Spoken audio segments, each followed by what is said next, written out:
Kapfupi azoburitsa pachena kuti chii chakaitika kuti mudzimai wake asvike pakuenda. Akatiza iri 1 AM akati bharanzi uyu akavata imikani kunzi bharanzi nebhebhi rako zvinhu zvinorwadza zvikuru. Akatiza nevana vose uko madam vose vaedzawo kuti vataure nazi yavo sanqose uyo anga achidanana naViki Lion ati vakati haungavake rugare rwako nemusodzi yeumwe mudzimai. Uko Bhoziveko zvakare vanzi vachadzoka 22 December kukoti. Pari zvino mukomana chiri mukati. Welcome back to the channel. Please don't forget to like and subscribe. Tangoti tuye nadzo dzose kamwe chete. Nyaya dzenyu, nyaya ndiyo Kapfupi ari kunzi akatizwa nemudzimai. Mareasons acho akasiyana siyana. Mainga vari kuti baba vanga vasina kusimba panyaya dzamachira, asiyo Kapfupi ari kuti maybe atigoni kuzvirambawo.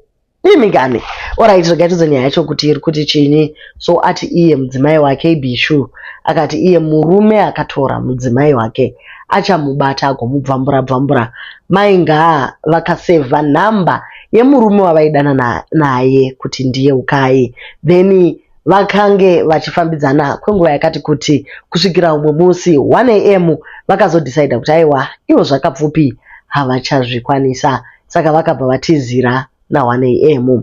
Munhu aidana Mainga uyu zita rake chairo ndiTonderai, asi hanzi senemu ichamboramba yakawithholdiwa nekuti munhu uyu munhu wemutemo uye munhu ari pamusoro akathreatena Kapfupi akati ndikazvinzwa mumastreets umu ndichakupedzera. So Kapfupi ari kuti iye achiri kumbotsvaga strategy yekuti agosvika panhongona yenyaya kokukwira gomo kahupoterera imika ndokukuvadzai nechishona. Mainga vakabva nevana vavo 4, Stella, Lois, Freddy Jr naBia, ndokusiya Kapfupi ari lonely man asina chero mwana.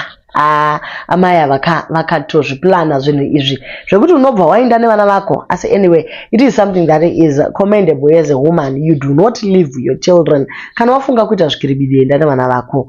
Aiwa ipapo vakagona havo. Asika Kapfupi akasara ati broken, akasara chete nevake vana vaakabva navo kuprevious marriage yake.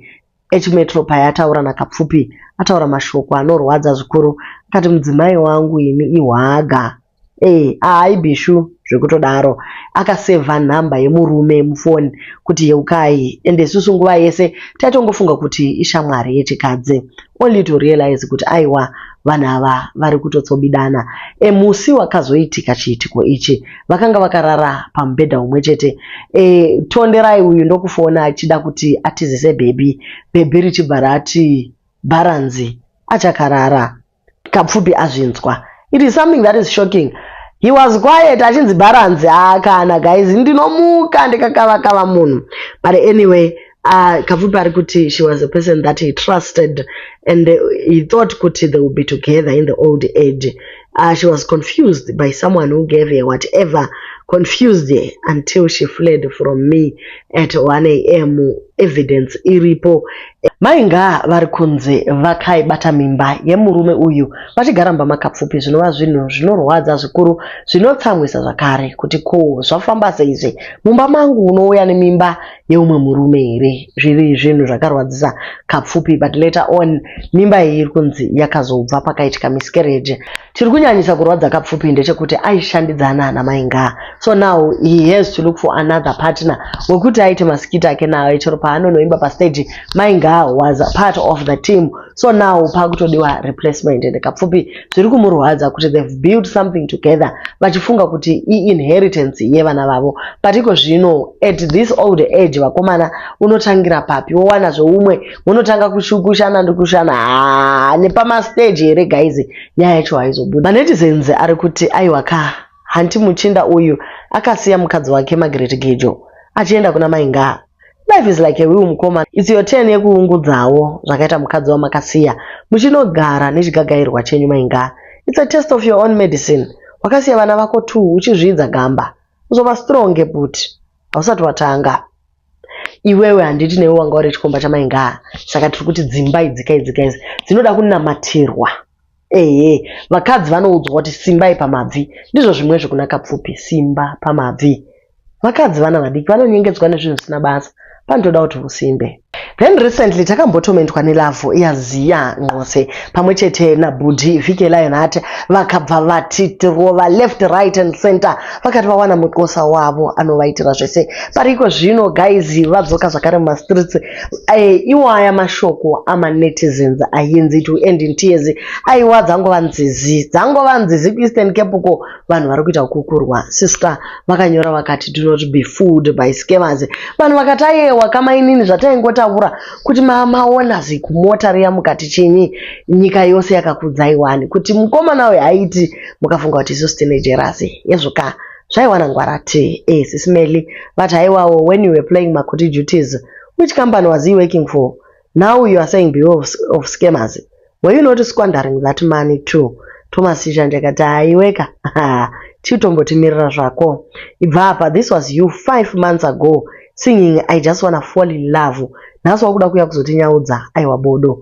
we don't want you to become Zandile ndimo boys uyo that's my worry only you had a great time in Zimbabwe and you can testify that you were loved and you enjoyed unfortunately we don't know what happened keep well Makoti so ndevamwe avo vari kuedzawo kuti vanzwisisanewo nemusikana uyu vakati he who lives by this word ka anogona kungozofawo nesword but madam boss vabva vati aiwa rega ndikubatsire munhu wechikadzi haufari uchitora murume womo munhukadzi wofunga kuti misodzi yako ichavaka a beautiful castle aiwa hatidaro ukaita zvekudaro kama hairasiki adresi inodouya and in your case zvakabva zvakurumidzira zvikaitika maiona Christabel vachichema zvainakidza kane nguva yacho iko zvino ndiwe wakudaro no sisi you don't fix what you didn't break but you also don't break what you didn't build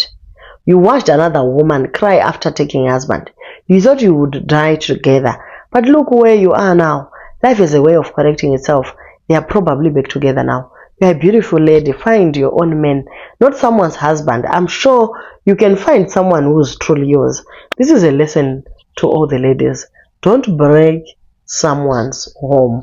So ndo mashoko Madam Boss aya asiriwo manyorero avo ariratidza kuti aiwa akaenda kuChatGPT uko semunhu ari kumbotravel achienda kuAmerica and English yacho yakanaka chaizvo hauburitsi umwe munhu mumba murume ngabude oga ogara ozonyenga patsva mozodanana kwete kuti uri kusunda munhu agara ari mumba aiwa hazvibudi zvachose then Boss Veko nyaya yavo yapinda zvakare kuvillage court ikoko kuBotswana kwavari mazuva ano hanzi 22 December ndopa vachadzoka kuti tizowirirana kuti where are we going nenyaya iyi pane South Africa yakaedzawo kuti vatore Veko back nekuti ane dzimwe nyaya dzake dzakawanda dziri muno muSouth Africa dzakaita kuBotswana ndo shoma dzacho but manetizens they are worried vakati ivo Veko akadzoka kuSouth Africa panogona kuti netsei because mukomana anogona kutongobuda South Africa maybe kuri porous or what Botswana ikoko kwakanaka ingani nyaya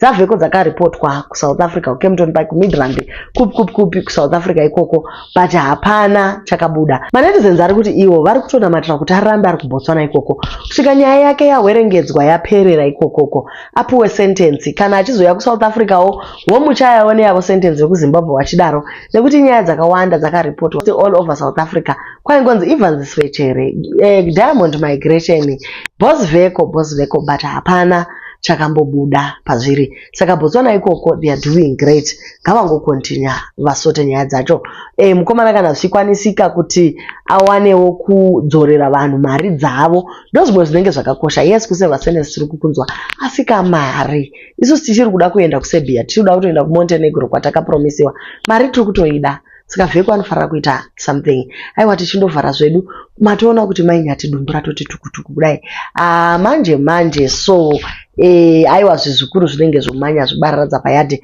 uko Madam Boss vachipedza here kundoitwa magastric sleeve vachiondeswa mofela vakati havasiwe kutambwa navo zvekudaro vachibva varovera zvakare mukati in 9 months togona zvakare kuva tine chimwe tichitumira zvakare musikana kuteki kuti rova ma-alterations futi zvakare imikazinhu zvacho zvandicharova. Please don't shoot the messenger. Thank you guys so much for watching. Please don't forget to like, share and subscribe.